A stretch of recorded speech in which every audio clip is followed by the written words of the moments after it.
Vamos lá. Bom, então, que dia é hoje? 18. 18, né?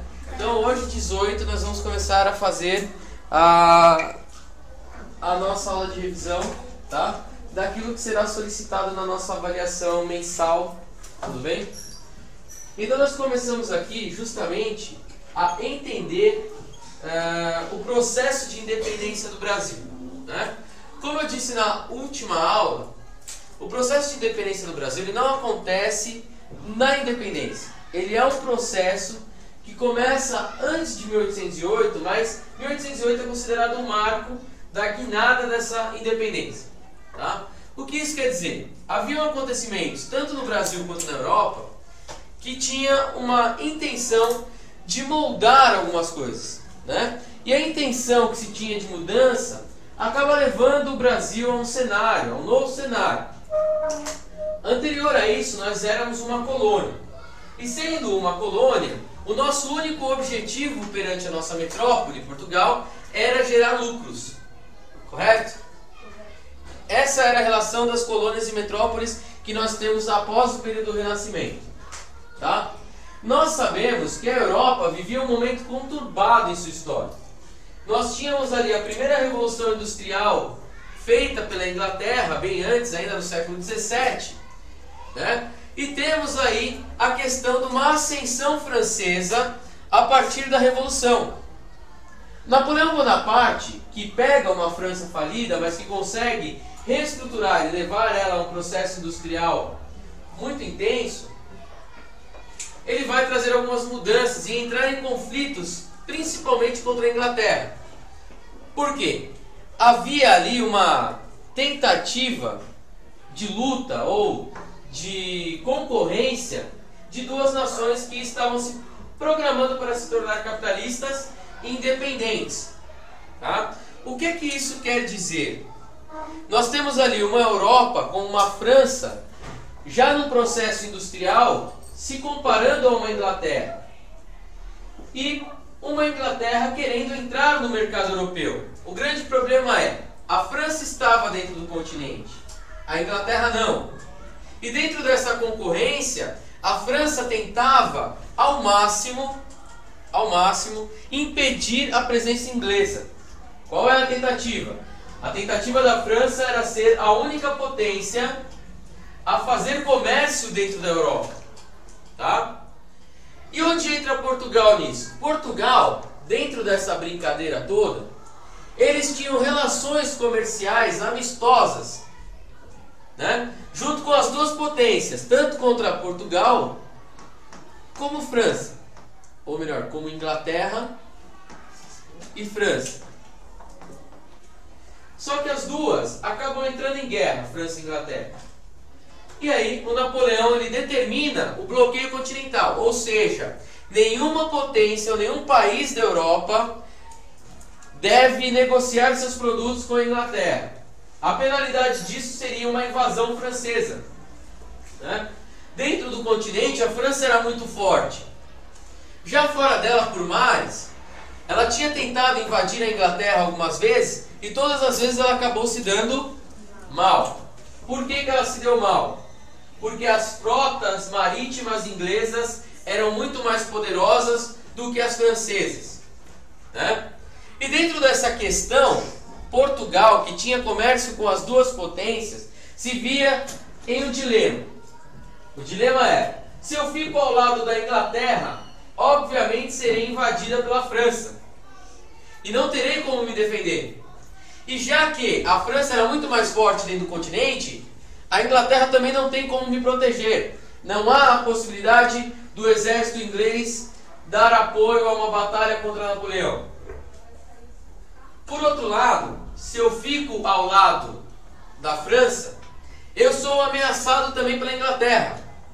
A Inglaterra ameaça tomar posse da minha principal colônia e minha principal fonte de lucro, já que Portugal tinha perdido o controle das Índias e outras colônias. Então, ficar ao lado da França significava sua morte econômica. Não tenho mais a colônia, porque a Inglaterra possivelmente vai invadir, e não há como competir com a força marítima inglesa, E aí eu fico numa situação difícil, principalmente pelo que a França ela dá às monarquias. Ora, se os franceses cortaram a cabeça do próprio rei, o que farão se invadirem, né, Portugal? Então Portugal se vê rumo a um dilema. E o Dom João, que por muitos historiadores é considerado como um covarde, na verdade se vê numa situação em que tem que arrumar uma saída, e uma saída urgente para seu problema.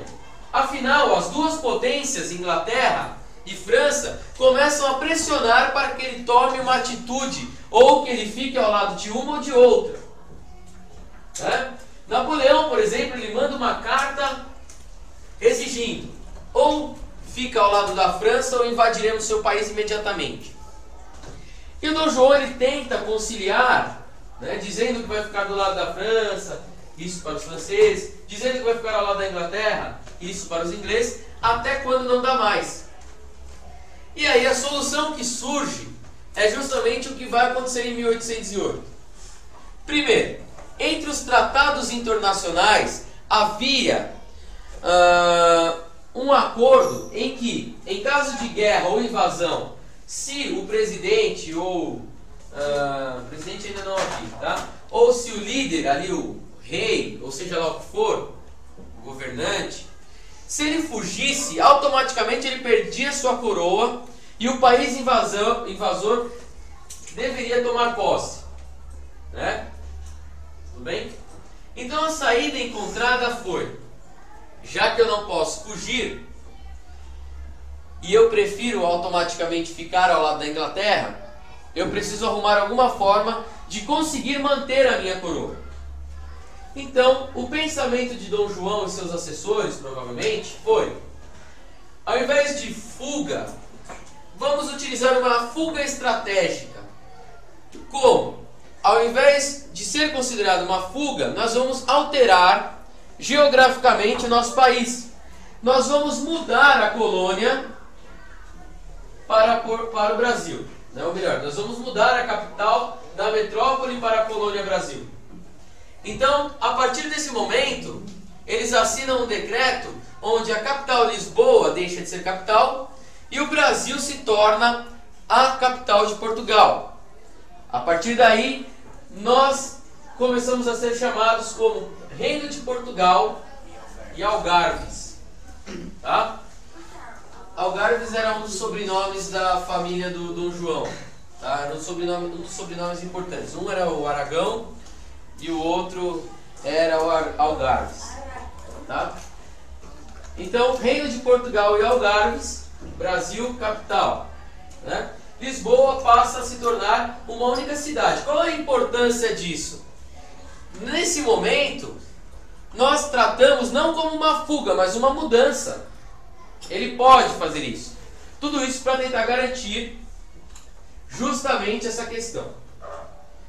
Bom, havia um problema que surge aí. A população que morava no Brasil. A população que morava no Brasil, eles não se sentiam definitivamente um povo. Não havia um povo brasileiro. Os portugueses que estavam aqui no Brasil, eles estavam aqui para explorar com o sonho único e exclusivo de voltar ricos para a Europa. Então não havia uma população brasileira. Então, os portugueses estavam nessa situação. Os portugueses que tinham nascido aqui no Brasil também não se viam como parte de um povo brasileiro. Eles eram descendentes, nascidos no Brasil, já não eram vistos mais como um sangue europeu puro, mas eles não se encontravam em uma identidade terrena, ou, como por exemplo, dentro daquele território.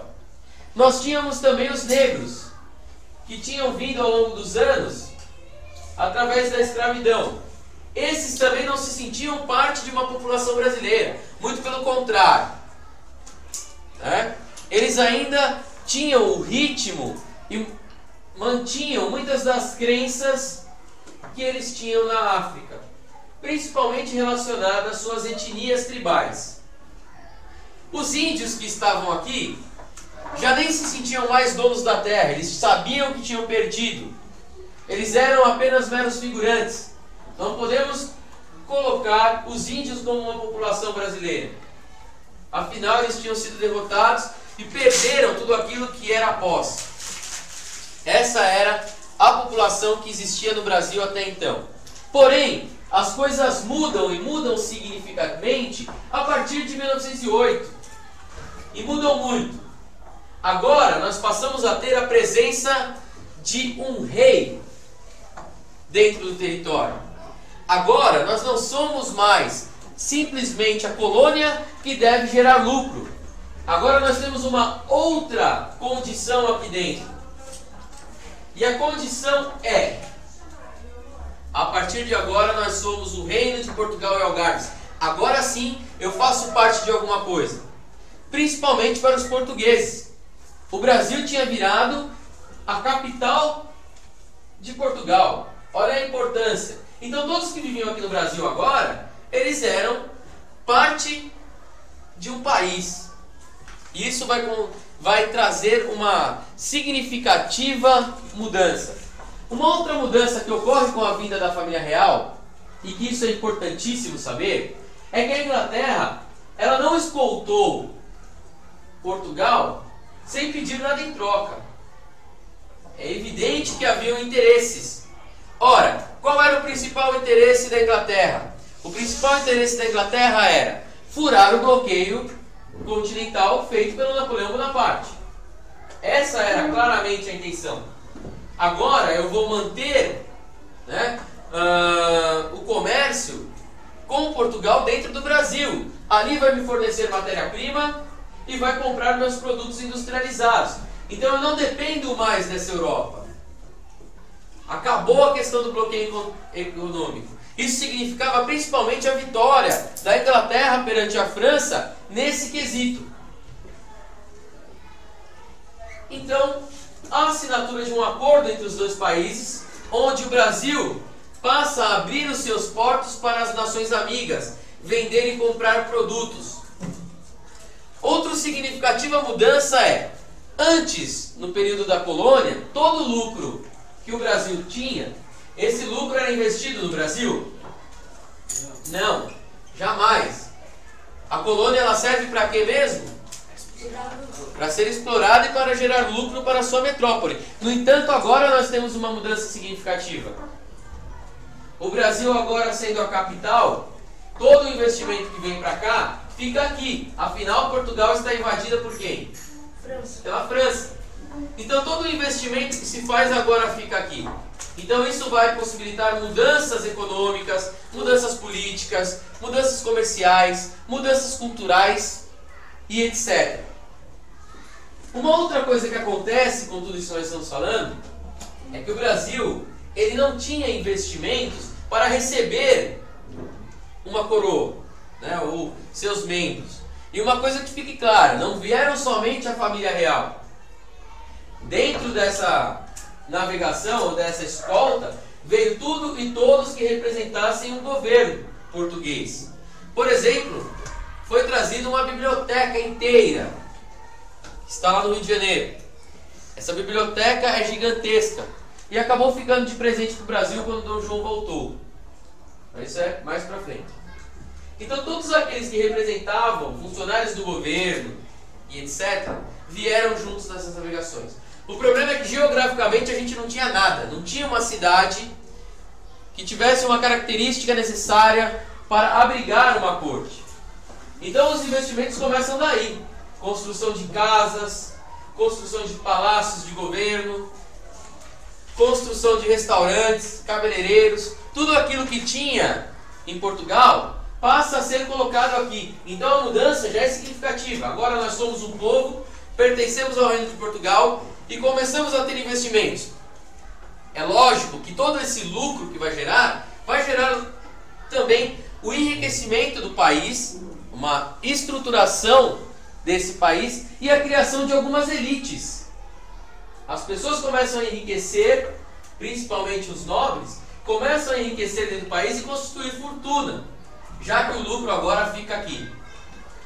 Essas são as condições que vão levar o Brasil a uma mudança de pensamento.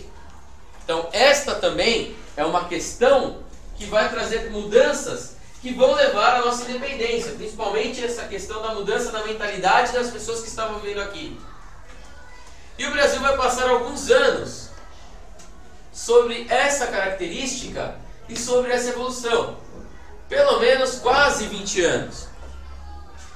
Até que nós vamos ter uma revolução em Portugal, chamada a Revolução do Porto, né? E é bom esclarecer que essa Revolução do Porto, ou essas revoluções contra a França, elas vão ser financiadas com o nosso dinheiro. Porque ao mesmo tempo que o Dom João estava aqui e reinando aqui, a intenção dele claramente e obviamente era o seu retorno a Portugal. Ele não tinha a mínima intenção de se tornar o monarca dos trópicos, né? Vamos dizer assim. O monarca da República das Bananas, né? Um rei em numa selva tropical. Ele não tinha essa intenção. Ser o rei dos índios, por exemplo. Não havia isso. A intenção dele era claramente esperar que as coisas se acalmassem e retornar, né? E é lógico que isso vai acontecer. E o dinheiro público que Portugal, que o Brasil consegue, vai ser utilizado para investir nessa Revolução do Porto. Até que a situação se acalma. Napoleão ele acaba se perdendo, principalmente quando ele invade a Rússia, né? E aí nós temos essas questões definidas, sendo definidas, e uma possibilidade de retorno. Só que havia um grande problema. Esse fato de 1808 vai mudar a característica mental desse povo, como nós já falamos, e quando Dom João ameaça ou anuncia o seu retorno a Portugal, a população, principalmente as elites, eles não estão de acordo, porque o medo deles era retornar a ser simplesmente uma colônia que vai novamente ter que gerar lucro. E era exatamente essa a questão de Dom João. Dom João sempre tinha deixado claro que a intenção dele não era ficar aqui. Não é verdade? Sim ou não? Sim. Ótimo. Bom, então, visto a esse fato que Dom João não esperava, essa luta que começa a acontecer nas classes sociais brasileiras, do não retorno de Dom João, ele chega à seguinte conclusão: eu preciso voltar, mas também não posso deixar a situação tão ruim. Se ele volta com a família inteira para Portugal, provavelmente aconteceria uma rebelião aqui no Brasil, que até antecederia o processo de independência, né? Principalmente porque a população não queria voltar a ser colônia. E o que ocorre então é justamente que ele tem a seguinte ideia: eu vou voltar para Portugal e vou deixar o meu filho Dom Pedro como príncipe regente. Ou seja, ele vai dar as ordens aqui no Brasil. No entanto, é lógico que na concepção do Dom João VI, isso iria acalmar as elites. Ele iria retornar para Portugal e de lá ele daria as ordens que seriam cumpridas pelo Dom Pedro I. E com o tempo, provavelmente o Brasil voltaria a uma situação não de colônia, mas uma situação de pré-colônia, porque as mudanças que foram feitas aqui não daria para voltar. Eram coisas que eram permanentes já. A situação era tentar fazer o Brasil ser uma pré-colônia, né? Uma parte do lucro fica lá no Brasil, mas a outra, né, e no caso grande parte dela, volta para Portugal, ou vem para Portugal. Essa é claramente a intenção, tá? Quando isso começa a acontecer e Dom Pedro se torna lá o príncipe regente, começam a acontecer coisas interessantíssimas. A elite, ou alguns setores da elite, eles começam a se manifestar. Rebeliões começam a acontecer, né? Mas a tentativa era acalmar todas elas com a presença do Dom Pedro I, príncipe regente. Ou seja, o príncipe que vai reger enquanto Dom João retornou para Portugal. Havia os setores da elite que queriam que Dom Pedro ficasse como príncipe regente e ficasse cumprindo ordens de Portugal. É lógico que essas pessoas eram portugueses que tinham interesse nisso. Havia os setores da elite, principalmente uma elite mais urbana, que queriam que Dom Pedro ficasse, mas que ele governasse, e não sendo uma marionete do Dom João. E existiam aqueles que queriam que ele fosse embora, que não ficasse nem aqui. Existia lá um grupinho pequeno que queria que matassem o Dom Pedro I também. Né? Então o Brasil ele começa a viver uma convulsão social mediante essa situação criada a partir de 1808. Por isso que na história a gente fala que tudo que a gente faz hoje vai refletir alguma coisa no futuro. E se a gente quiser entender o porquê, tem que voltar para o passado. É exatamente por isso. E isso aqui é claramente, né, um reflexo da situação que acontece até antes de 1808 dentro da Europa. Né? No entanto, o Dom Pedro ele tenta fazer as coisas do jeito que dá. O problema é que o Dom Pedro era um boêmio. Né? O Dom Pedro era uma pessoa que vivia literalmente envolvido em escândalos e gandaia. E nós sabemos que uma pessoa como essa fica numa situação difícil. Ele não era tão respeitado pela população. Ele era visto justamente como eu disse, um boêmio, uma pessoa que vivia na esbórnia, que vivia na bagunça, né? E incompetente politicamente. Era essa a concepção que se tinha do Dom Pedro I. E o Dom Pedro I ele começa a se filiar, logicamente, a uma parte da elite que quer o seu bem. Não é verdade? É lógico que eles não vão ficar ao lado, ele não vai ficar ao lado daqueles que o odeiam, daqueles que querem que ele vá embora ou daqueles que querem matá-lo. E essa elite na qual ele ficou ao lado começa a colocar caraminholas na cabeça do príncipe regente. Ora, por que você não torna o Brasil independente? Por que você não vira imperador brasileiro ao invés de ficar seguindo ordens? Ao invés de ficar seguindo ordens do Dom João.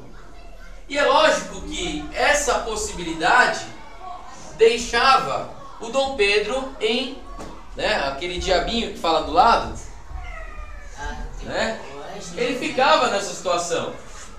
Ora, porque ele também sabia que ele estava exercendo um cargo manipulado.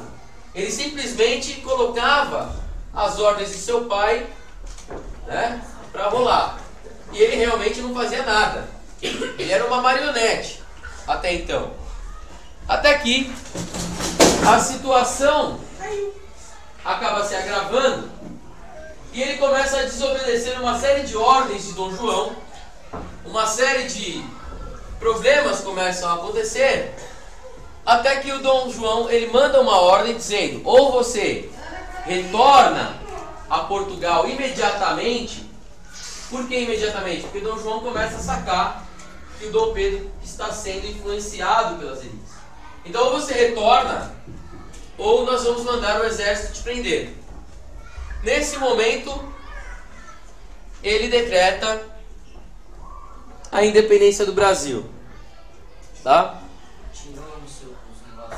E aí ele vai falar o Laços Fora Soldados, né? O quadro do Pedro Américo, que é bem bonito. Nós sabemos que aquele quadro está totalmente errado. Ele tenta somente mostrar uma situação que não é a realidade, mas tudo bem, né?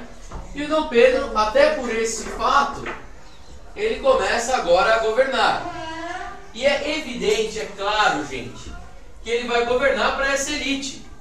E essa elite que vai governar é uma elite rural. Então o Brasil, ao invés de dar passos para uma industrialização, nós estamos partindo, correndo na contramão.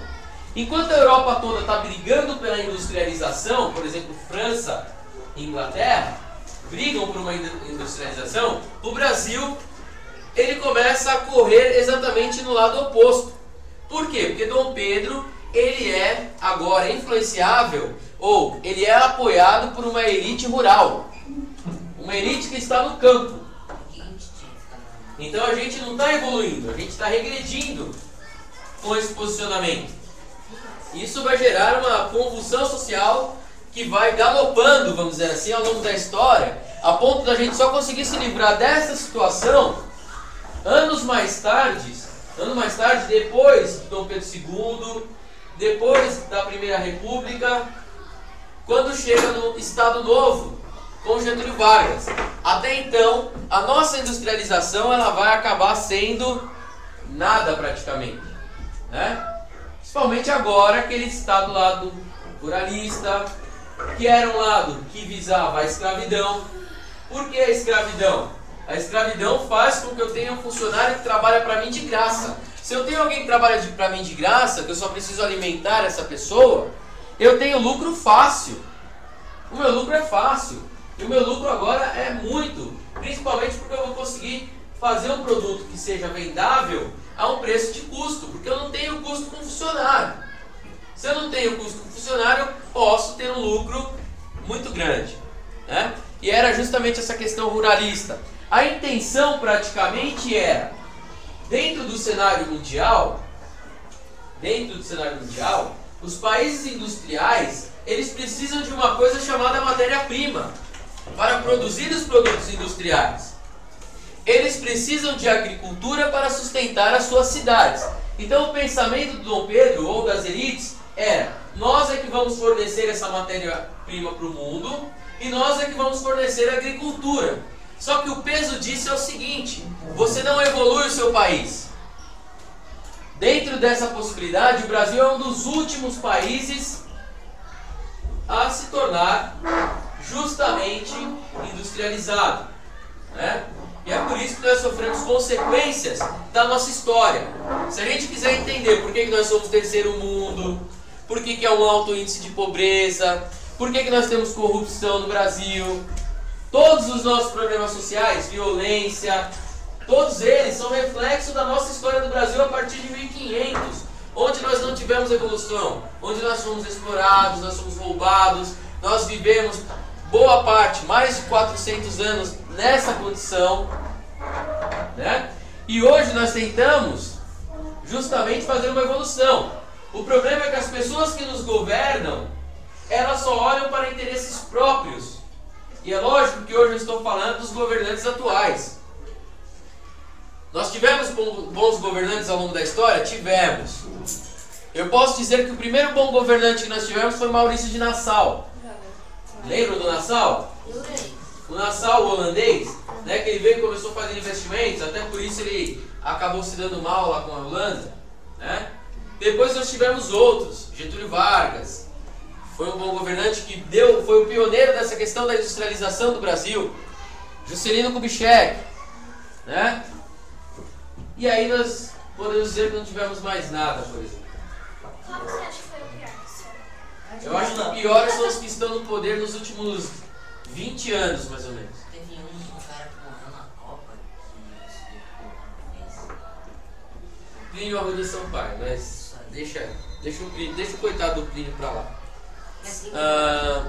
Bom, o Plínio ele não foi presidente. Ele foi político, mas é um político honesto, né? Político honesto morre, cai avião, etc, né? Bom, fala. Tá. Isso aí é tudo pra mim ter que editar na gravação depois? Obrigado. Tá, então vamos lá.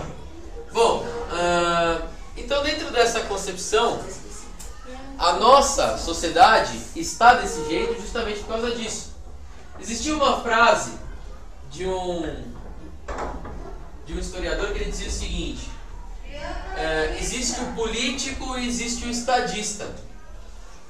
O estadista, ele pensa na próxima geração, ou seja, todos os atos dele são para a próxima geração. E o político, ele pensa na próxima eleição, ou seja, tudo aquilo que ele faz é voltado por algum tipo de poder, né, para ter algum benefício próprio ou do seu partido. É isso que a gente vê nos últimos anos. O PT, ele é um reflexo disso que nós estamos falando.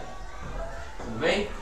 Bom, dessa forma é que nós se tornamos um país É dessa forma que o Brasil acaba se tornando um país independente, né? E aí, quando Dom Pedro grita lá, o independência ou morte, ele já sabia que não ia ter morte. Mas sabia que ali também estava começando os seus problemas, né?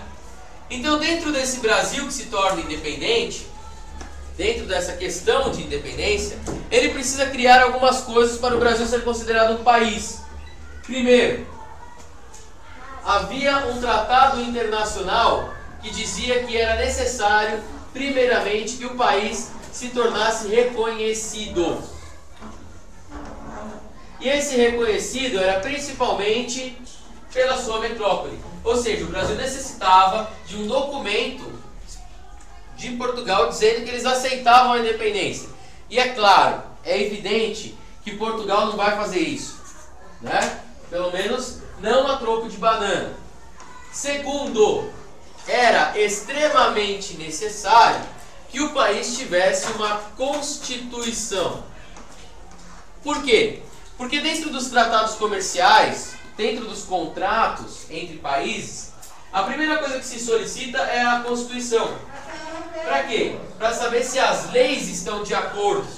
Caso haja alguma divergência comercial, como que eles vão poder agir contra o país, ou de acordo com o país, ou de acordo com as regras. E o Brasil não tinha uma Constituição, até porque nós não éramos um país até então. Ok? E o terceiro problema a ser resolvido pelo Dom Pedro I era justamente as revoltas que começam a acontecer. Por exemplo, existem estados brasileiros que não vão aceitar a independência. Ou seja, estados ou províncias, no caso, que queriam o retorno de Portugal governando o país, e começam a entrar em conflito com Dom Pedro I. Haviam pessoas que queriam o Brasil independente, mas não queriam Dom Pedro como governante. E haviam aqueles que falavam assim: pô, já conseguimos bastante, né?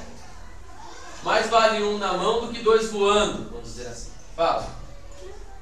Qual dos dois foi primeiro? Estados Unidos ou o Brasil? Estados Unidos. Brasil, ó, bem depois. Tá? Nós já até estudamos, inclusive. Bom, para ser reconhecido internacionalmente, o Brasil fez da forma mais fácil, né? Nós vamos pagar uma alta taxa para o governo. Nós vamos pagar uma série de multas para ser reconhecido. E é lógico que essa multa vai ser passada em forma de imposto para a população. Então veja bem, quando a gente se tornou independente, nós passamos a pagar mais imposto do que pagávamos na época de Portugal. Ou seja, isso significa que nós não precisamos de ninguém para roubar a gente. A gente mesmo sabe fazer isso. Porque veja bem, você se torna independente, você passa a pagar mais imposto. Qual foi a vantagem de se tornar independente então? Economicamente quase nula. Por isso que eu falei, nós não precisamos de Portugal para vir roubar a gente mesmo vai roubar agora. Nós vamos cobrar mais imposto. Melhor. Ótimo, se tornamos independentes, mas vamos pagar mais. Então vantagem nenhuma. Né? E o Brasil passa a pagar uma dívida para receber um simples documento de que ele se tornava independente.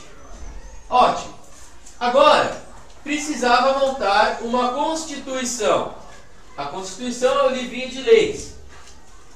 Dentro da Assembleia, que é proposta pelo Dom Pedro, primeiramente, nós vamos ter os três poderes, que são Executivo, Legislativo e Judiciário. Executivo faz o quê? Executa as leis. Legislativo cria as leis. Judiciário julga, né? Então era dessa forma, de uma forma de parlamento, assim como a Inglaterra tinha. E é lógico, por que a gente se apoiou na Inglaterra? Era o nosso principal parceiro econômico. Então, se eu tenho aquela questão da Constituição ter que ser parecida, eu vou me espelhar na Constituição inglesa, que é para não ter problemas comerciais. Correto? A princípio, o Dom Pedro ele seria apenas uma figuração, ou seja, o rei reina, mas não governa. Nós temos aí os estados. O máximo que ele poderia fazer nessa questão é emitir uma simples opinião, como acontece lá na Inglaterra hoje em dia, né? O rei lá, ele reina, mas não governa, ele depende do primeiro-ministro lá do parlamento, e ele não tem poder nenhum. A estruturação do rei hoje em dia no mundo, ele é uma questão mais de exemplificação de família. Como que as famílias devem agir, né? O modelo de família, de tradição, é somente isso, é figurativo. E o Dom Pedro iria entrar nessa linha de se tornar figurativo. O grande problema é que as pessoas que formam essa assembleia, eles não conseguem chegar num acordo, né? Então o Dom Pedro ia lá cobrar a Constituição. E aí, pessoal, conseguiram? Não, nós estamos com algumas divergências aqui. E o tempo ia passando, e o Brasil ia perdendo comercialmente porque não tinha o raio da Constituição. E o Dom Pedro cobrando, cobrando. Até que numa noite, chamada Noite da Agonia, ele chegou e cobrou. E aí o pessoal falou que ainda não estava pronto. Ele resolveu então fechar essa assembleia e ele mesmo escrever a Constituição. Dentro da Constituição que ele escreve, há também os 3 poderes: executivo, legislativo e judiciário. No entanto, ele faz um 4º poder, vamos dizer assim. Esse 4º poder se chamava poder moderador. Ou seja, haviam as questões lá do legislativo, eles iam criar as leis. Criou-se as leis, estamos aqui com uma lei para ser votada. Foi votada e o resultado é sim, ela foi aprovada.